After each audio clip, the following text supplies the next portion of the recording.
présentation des projets de physique. Je suis l'élève Bihiri Basmala Miss et je vous présente aujourd'hui mon projet qui est autour des satellites artificiels, leur histoire et ses différents types.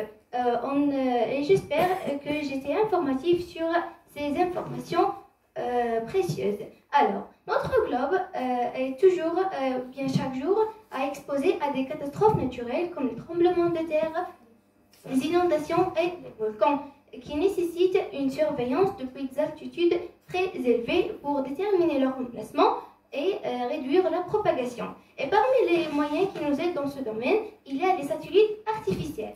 Donc, c'est quoi un satellite artificiel? Le satellite artificiel est un objet fabriqué par l'être humain, envoyé dans l'espace à l'aide d'un lanceur et gravitant autour d'une planète ou d'un autre satellite naturel comme la Lune. Et il pourrait prendre plusieurs formes selon sa mission, comme l'héliosynchrone, géostationnaire, elliptique ou circulaire.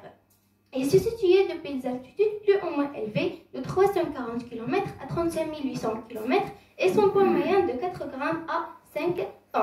Il est en fait installé dans un équilibre délicat, attiré à la fois par la Terre et sa gravitant et par le vide intersidéral à cause de sa vitesse rapide qui le pousse vers l'extérieur de sa courbe. Donc, c'est quoi l'origine de ces satellites artificiels? Le 4 octobre 1957, l'Union soviétique avait lancé le premier satellite artificiel dédié aux télédiffusions de chaînes de radio, qui est découvert par l'ingénieur Sergei Pavlovich Korolev en 1957.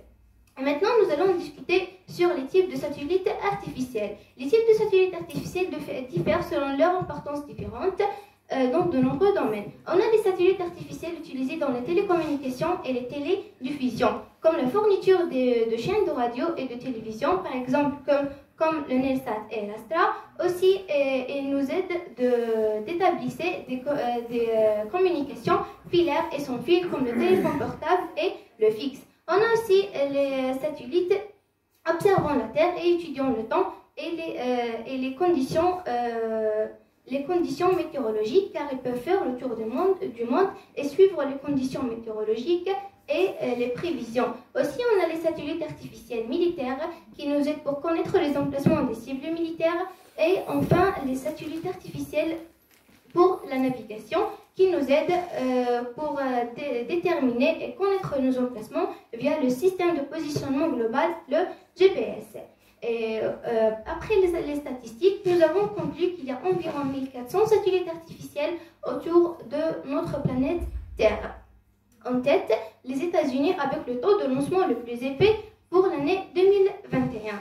Et parmi les entreprises qui soutiennent cela, on a l'entreprise Spire aux États-Unis, Orbital Insight dans la Chine et Astroscale en Singapour et beaucoup plus d'autres entreprises qui est allée partout. En prenant l'exemple de Alcomsat 1, qui est le premier satellite artificiel de fabrication algérienne dédié aux communications, qui est lancé par l'Agence spatiale algérienne depuis la Chine le 10 décembre 2017. Merci pour votre attention et j'espère que j'étais informatif sur mon sujet.